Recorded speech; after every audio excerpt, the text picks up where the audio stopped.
Son 3 décadas de destierro y desunión. 30 años de duro exilio, extranjero domicilio.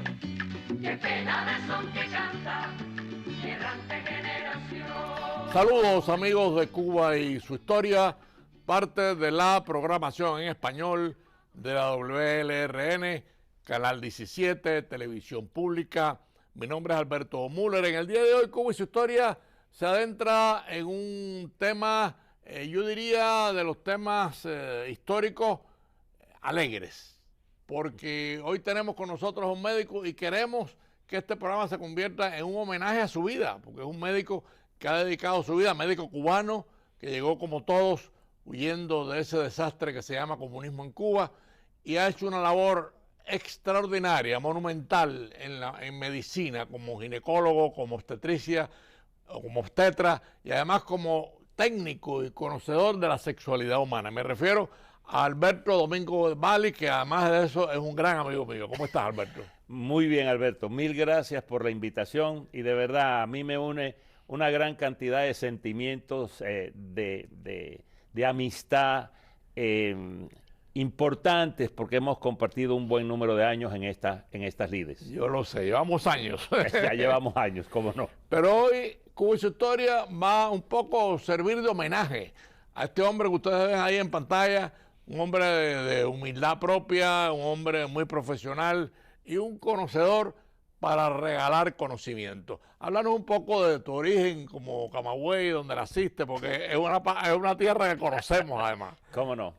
Nací en Camagüey, pero mis padres vivían en Gaspar, un pueblito de campo en aquel entonces, en el 49, que es cuando yo nazco, que queda entre Ciego de Ávila y Florida, como a 2 horas de Camagüey y a 20 minutos de Ciego de Ávila.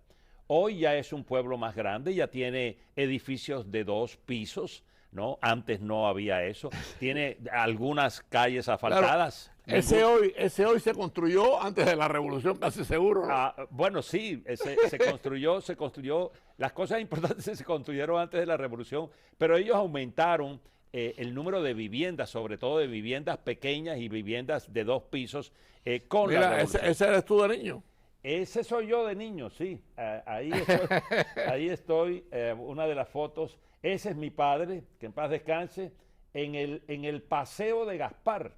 Ese era el sitio más importante social del pueblo. Esa es mi madre y mi padre en la casa de mis abuelos. La casa de mis abuelos era importante en Gaspar porque era el lugar donde las cañeras, los trenes que llevaban caña, se nutrían de agua. Habían 2 donques, 2 depósitos grandes que probablemente... Porque es un pueblo cañero. Era un pueblo, bueno, sí, toda la región era azucarera, toda la región había caña alrededor y eso, en parte en eso era en lo que trabajaba mi padre. Esa es una familiar conmigo en la principal calle del pueblo, en el paseo que había en el pueblo. Mi mamá... en la parte de atrás, sí. Conmigo. Estos, bueno, son retratos que logré mi padre. Probablemente yo tenía ahí como unos 3 o 4 años, en la principal calle del pueblo. Al fondo se ve el paseo. Ahí los dos, para ese entonces yo tenía alrededor de 6 años, 5 o 6 años, prácticamente frente a la casa donde vivíamos. Estuve allí en Gaspar hasta los 11 años. Y papi logró conseguir un trabajo que no era en la agricultura. Se logró meter como mecánico de los ferrocarriles nacionales y le dieron un trabajo en Camagüey y nos mudamos a Camagüey. Bueno. En Camagüey estuvimos allí viviendo 2 años. Eso fue en el año 62, que fue cuando salimos. 61, en el 60 nos fuimos para Camagüey. Y allí estuvimos 2 años y medio y de Camagüey fue que salimos de Cuba hacia Colombia, porque en Colombia teníamos una familiar, mi tía, por parte de madre, que nos reclamó. ¿Y sales de Cuba por la situación? Por la situación, sí. Es decir, mi madre fue la que captó que teníamos que salir, que las cosas no iban a ser buenas. Ella es una mujer de una familia judía, había migrado desde Estambul, donde nació a los 4 años, se convirtió en una cubana y se sentía muy orgullosa de ser cubana, pero no tenía la duda en migrar como los judíos cuando se veían que las cosas venían. Y ella lo captó y comenzó a empujar que saliéramos. Buscó la forma, gracias a Dios, la hermana en Bogotá, Colombia, nos dio la mano, nos pidió legalmente, fuimos de los últimos que logramos salir legalmente de Cuba con problemas. Los problemas de aquel entonces, llegaron los pasaportes de 2 de los otros 2 no llegaron, y la lucha por tratar de que saliéramos los 4. O sea que tu madre fue la que aplicó el olfato de mujer. ¿Cómo no? Así es. A mami le debo lo que soy. Y a mucha gente. Ha habido mucha gente que en mi vida ha determinado cosas importantes en el hecho de que yo haya sido bendecido con todo lo que tengo, gracias a Dios. ¿Y cuándo descubres tu profesión médica? Mi deseo, bueno, yo quería ser avionetero, quería ser piloto. Y ella me dijo, piloto jamás, porque se mueren, porque de esto no, tú vas a ser médico. Y empujó. Curiosamente, para cuando yo llego a Camagüey, procedente de Gaspar, me toca presentar un examen para poder nivelar el nivel en que estaba en Gaspar con el nivel en que iba a llegar a Camagüey. Y me toca leerme un libro completo de anatomía y fisiología porque era una materia que yo no había visto en Gaspar. Y es ahí cuando se me destapa, estudiando eso, mi atracción por lo biológico, por el ser humano. Y desde ahí efectivamente comienzo a ver que lo que más me gustaba era eso. Salimos de Cuba ayer. Ayer hizo 40 años. Wow. Una vida. No, ayer hizo 40 años que salí de Colombia para Estados Unidos. Hace 40 años que estoy en Estados Unidos. Así que salimos en agosto 22 del 62 con rumbo a Bogotá. Y en Bogotá tuve la suerte de que los hermanos maristas, por ser exiliado, me becaran. Hice lo que allá se conoce con el nombre de bachillerato, que corresponde al high school de aquí. High school americano. Y tuve la suerte de presentarme en la Universidad Nacional de Colombia, en la Escuela de Medicina, y logré pasar, que era realmente difícil. Y allí hice medicina en Bogotá. O sea, te hiciste médico en Bogotá. Yo me hice médico en Bogotá, en la Universidad Nacional de Colombia. Estando allí, jugando béisbol, conozco al grupo de cubanos que tienen un equipo de béisbol y que juegan contra el equipo de béisbol de la Universidad de la Embajada de Cuba en Colombia. Y establezco muy buena relación con ellos. Ellos sabían que yo me había ido por el comunismo. Sin embargo, logramos establecer muy buena relación. Y en otro programa te puedo comentar las experiencias que tuve con ellos y cómo comencé yo a través de ellos a conocer lo que era realmente Pero Cuba. vamos a quedarnos de momento en la medicina. Sí. Hice medicina. Decidí hacer pediatría en Colombia, hice pediatría, me fui a México, hice infectología pediátrica, algo que se necesitaba en Colombia, no habían infectólogos en el área de la pediatría en Colombia, y Colombia es un país lleno de infecciones, especialmente en el área de los niños y los adolescentes. Cuando regresé de México a Colombia, nunca pensé venir para Estados Unidos. Me encontré con un país que en 2 años que yo estuve en México había cambiado terriblemente. La guerrilla, el narcotráfico pululaban por todas las áreas. Había una inseguridad social muy grande. Y curiosamente, siendo el segundo especialista en la nación en esa área, infectología pediátrica, no pude conseguir trabajo. En Colombia, desgraciadamente, en aquel tiempo, y yo creo que todavía, la conexión política es muy importante para tú poder lograr lo que quieras. Para escalar. Sí, y yo no tenía conexión política y yo no quería tener conexión política. Los 4 partidos predominantes vinieron a mi oficina a ofrecerme que ellos me ayudaban a salir adelante si yo me iba incluyendo el Partido Comunista. Decidiste venir para acá. Así que no conseguí trabajo, me frustré, todo lo que había estudiado en México y las cosas que veía que necesitaban ser aplicadas en Colombia, no las podía hacer. Me dieron el cargo de ser director de una clínica pequeña de pediatría y bueno, ahí me mantuve, pero decidí venir para Estados Unidos cuando comencé a ver que en mi barrio gente importante las mataban simplemente porque habían estado en contra de cualquiera de las cosas de estos movimientos. Y yo, que hablo fácil y lucho por la justicia y lucho por el bienestar de la gente, yo dije, no, aquí yo no puedo estar porque yo no voy a quedarme callado ante las injusticias y las cosas que veo. Así que mejor me voy. Perdí todo lo que había hecho, vine para Estados Unidos y comenzó una nueva lucha, de la cual ahora, gracias a Dios, jamás me arrepentiré. La lucha por, primero, aprender inglés, segundo, por pasar los exámenes. Había perdido la infectología, había perdido la pediatría, no había perdido la medicina si lograba pasar los exámenes. Fue una lucha también dura porque no manejaba bien el inglés. ¿Y los pasaste? Y los pasé, finalmente los pasé. Y una vez pasados, pues decidí no repetir las cosas que había hecho, que eran las fáciles en las que yo podía entrar. Así que... Pero yo quería ahora un poco, porque estamos jugando siempre con el tiempo de la televisión. Te conviertes en Estados Unidos en estos momentos posiblemente entre los médicos profesionales que más saben de sexología, de obstetricia. ¿Cómo se produce eso?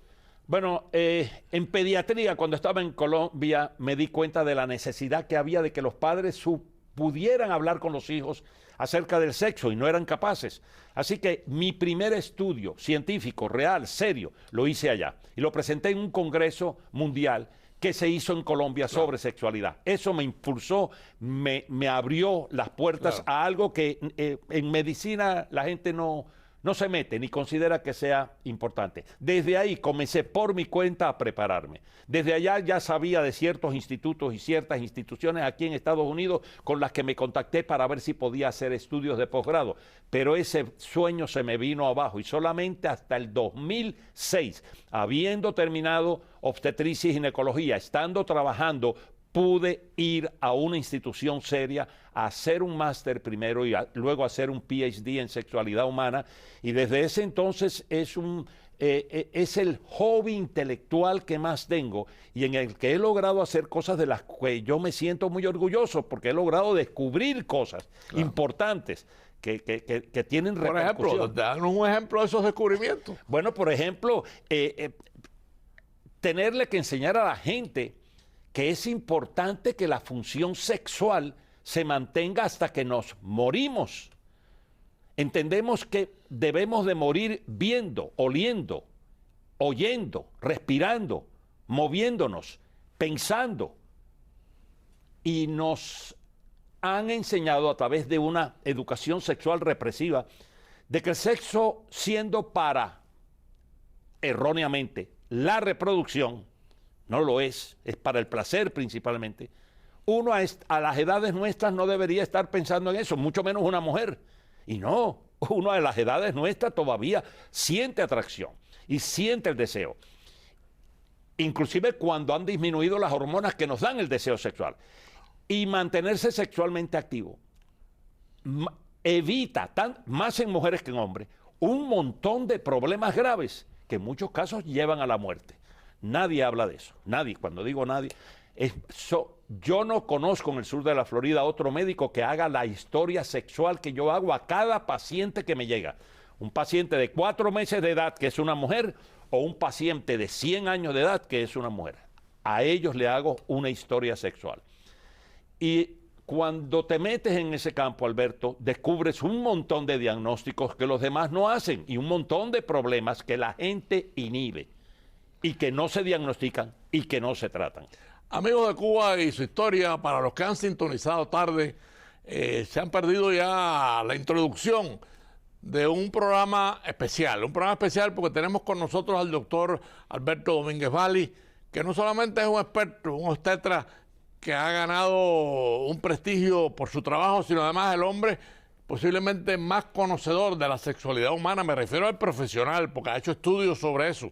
Y me refiero al doctor Alberto Domínguez Valli, que lo tenemos con nosotros el día de hoy. Te interrumpí un poco porque siempre hay demorones en los programas que sintonizan tarde. Entiendo perfectamente. Yo te agradezco a ti. Te cuento que es el primer programa de... Yo he estado en los medios masivos por los 40 años que he estado en Estados Unidos.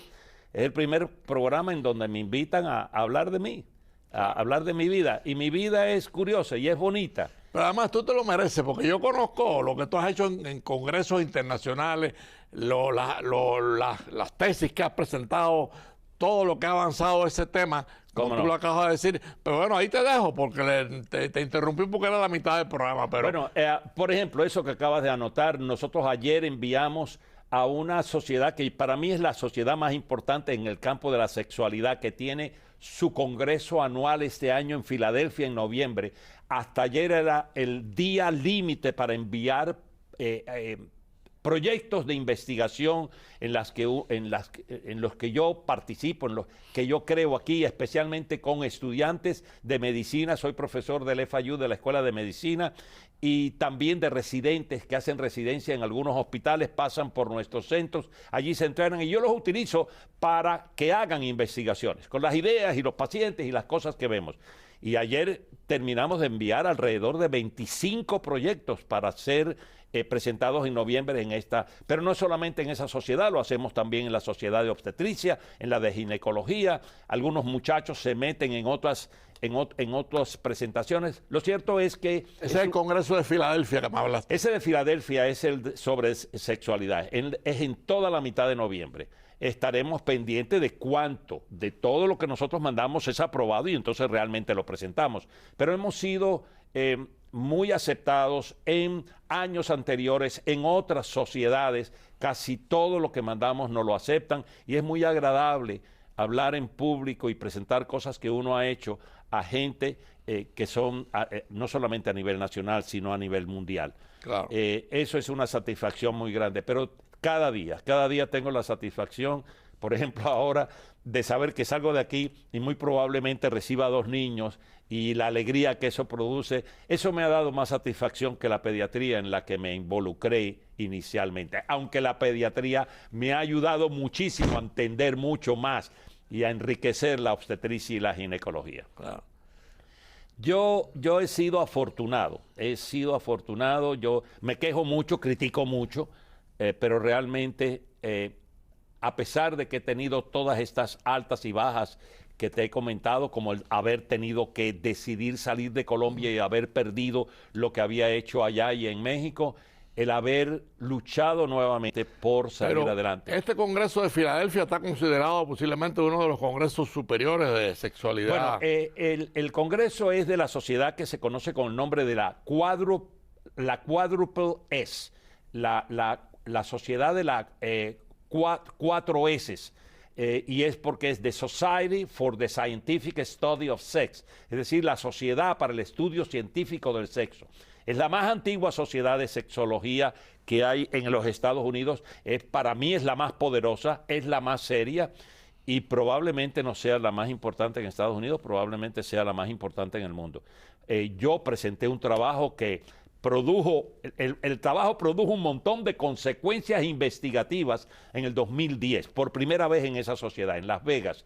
Y ese trabajo fue muy bueno porque a mí me abrió la mente a algo que llevaba 25 siglos sin haberse descrito y yo lo descubrí gracias a ese trabajo. Y lo compartiste. Y lo compartí y ya se ha presentado en múltiples congresos. Algo sencillo e importante. ¿Y cuál es el tema?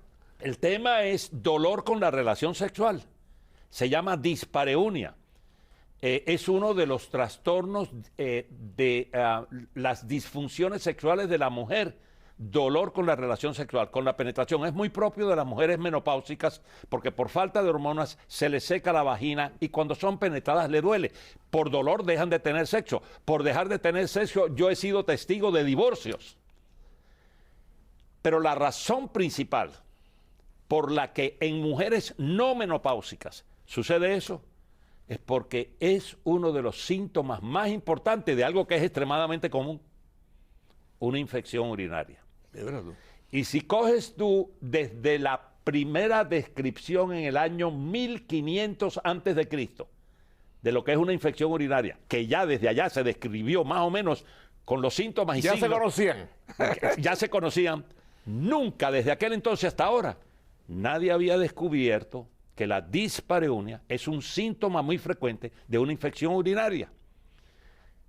Y nosotros que hacemos la historia sexual, como te decía, a todos los pacientes. Si encontramos un buen número de pacientes que les duele cuando tienen relaciones sexuales. Y cuando eso es así, yo me voy al campo del diagnóstico de una infección urinaria y en el 80% de los casos logramos diagnosticar una infección urinaria habiendo preguntado si le duele cuando tiene relaciones sexuales. Eso no estaba descrito hasta hace 2 años que lo publicamos por primera vez en ningún libro y en ninguna revista. O sea, que le diste solución a un problema. Bueno, le enriquecí el diagnóstico, facilité el diagnóstico de algo que es extremadamente común y que con frecuencia mucha gente falla en diagnosticar, que es una infección urinaria. Y en las mujeres es muy frecuente. Ahora, me hablabas antes del programa de que habías presentado también 7 trabajos en otro congreso. En el de endocrinología, hay un congreso de endocrinología en San Francisco este año, en mayo, y es primera vez que enviamos investigaciones que hemos hecho en el campo de la menopausia con hormonas. Como trabajamos con hormonas, pues endocrinología es la sociedad que por excelencia maneja eso. Y enviamos con estudiantes y residentes, enviamos 7 propuestas y las 7 fueron aceptadas. Las aceptaron ya. Así que, bueno, tenemos que ir allá en mayo a presentar esos trabajos. Sí, es algo que a mí me place mucho.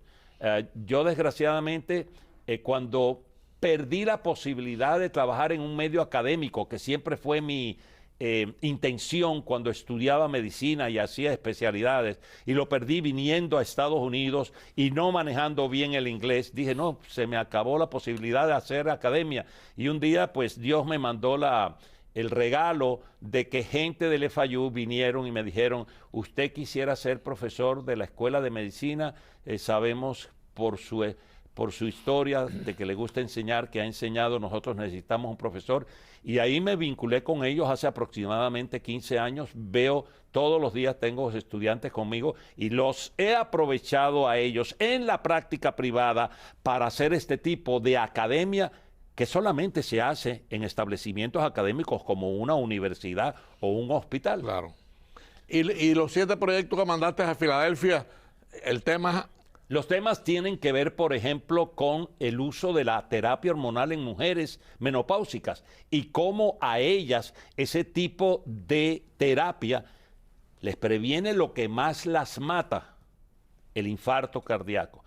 Les previene otra de las cosas que no dan síntomas al principio, para cuando dan síntomas es muy tarde, que es la enfermedad de Alzheimer, el Parkinson, diabetes, la osteoporosis. Entonces, varios de los estudios tienen que ver con las acciones de la terapia hormonal iniciada en mujeres menopáusicas y cómo no solamente le quitan los calores, el insomnio, la depresión, la irritabilidad, la falta de deseo sexual, el dolor con la relación sexual, todo por la falta de hormonas, sino que una vez que les da las hormonas le quita todos esos síntomas, pero le previene un montón de enfermedades que hacen que mejore la calidad de vida y alargue la vida. Las mujeres que utilizan terapia hormonal desde el momento en que entran en menopausia viven fácilmente entre 20 a 30 años más que el resto de la población. En comparación. En comparación con aquellas que no lo utilizan. Ahora, Alberto, yo quería traer ahora un tema muy personal, porque yo te conozco hace años y conozco mucho de estos éxitos tuyos, pero bueno, lo importante es que lo conozca el televidente, ¿no? Esa es la idea. Entonces, cuando tú hablas de estos temas, y en mi relación nuestra, porque hemos tenido relación hasta periodística, porque tú has hecho programas de radio, tú hablas con una satisfacción que es contagiosa. Yo lo sé, yo lo sé. Es la convicción, es la pasión por eso. Cuando tú te sientes apasionado por un tema, cuando por apasionarte el tema, lo lees, lo estudias, lo investigas, lo analizas, vas al fondo y ves que eres uno que está en contra de toda la corriente. Toda la corriente está contra ti. Tú eres el anormal, pero tú sabes que realmente el normal eres tú. Pero tú sabes que tú tienes la razón. Exacto. Eso es fascinante. Es decir, yo siempre he luchado y me encantan los temas que son desafiantes, especialmente por el rechazo o la oposición del resto de la gente de la comunidad o inclusive los médicos. Y entonces eso me ayuda a buscar más información, hacer más investigación y a exponer que quien tiene la razón soy yo. ¿Qué explicación puede tener que algunos médicos más tradicionales le huyan a estos temas? No es que le huyan. Voy a decir algo que no es agradable. Al principio yo pensaba que no era ético. Después dije, no es ético seguir yo haciendo lo que estoy haciendo. Yo debo de denunciar la verdad. Claro. Y la verdad es, Alberto, que la mayoría de nuestros médicos, la mayoría de mis colegas, no leen. Eso es duro. O sea, que no les interesa el tema. No, yo he hecho, este año sería el año número 16. Cada año he hecho un simposio anual. Y el simposio anual ha estado dirigido a actualizar en obstetricia, ginecología y sexualidad humana. Pero el tema que más me ha impulsado a hacer ese simposio anual, que me ha costado miles y miles de dólares que han salido de mi bolsillo. Sí, tuyo, sí. Al principio me ayudaban a organizaciones, pero al final no, y yo no dejé de hacerlo. El año pasado se me murió la persona que más me ayudaba, que era mi suegra. Y estoy dudando si lo hago este año o no. En fin, yo lo hacía principalmente con el ánimo de mostrarle a los médicos la necesidad de lo que hemos estado hablando, la necesidad del uso de hormonas en la menopausia. Este mes, en los últimos 2 meses, la señora Oprah Winfrey ha dedicado su último volumen de su revista totalmente a la menopausia y ha hecho 2 programas, cada uno de 1 hora, en la televisión. Bueno, Alberto, tengo que interrumpirte, nos quedan 2 minutos de programa. No ha podido ser más interesante. En lo que este programa puede ayudar a que puedas hacer el Congreso otra vez, cuenta con Cuba y su historia. Somos un programa humilde, pero con cierta penetración en la comunidad. Yo lo sé. Que lo ponemos a tu servicio, a los efectos. Y ya en este último minuto, despídete de nuestros amigos que hoy te acaban de conocer. Primero quiero agradecerte a ti, porque siempre has sido un apoyador de las cosas que hago. Agradecerle al público por su televidencia a este programa, porque no lo dejen de ver. Yo lo veo cada vez que no tengo un parto que atender y estoy en la casa. Estoy ahí y yo conozco muy bien a Alberto. Es una persona que ha sido para mí un modelo y alguien a quien admiro mucho, porque la historia tuya es mucho más interesante que la historia mía. Así que yo te agradezco mucho la invitación a este programa. Bueno, amigos de Cuba y su historia, hemos tenido a Domínguez, Alberto Domínguez Valli, un hombre excepcional y un profesional de primera. Ojalá podamos traerlo nuevamente. Es más, yo estoy planeando traerlo para hablar de la miseria en la medicina cubana. Tengan todos un domingo feliz y nos vemos a las 4:30 del próximo domingo. Muchas gracias. De nostalgia, son 3 décadas de destierro y de su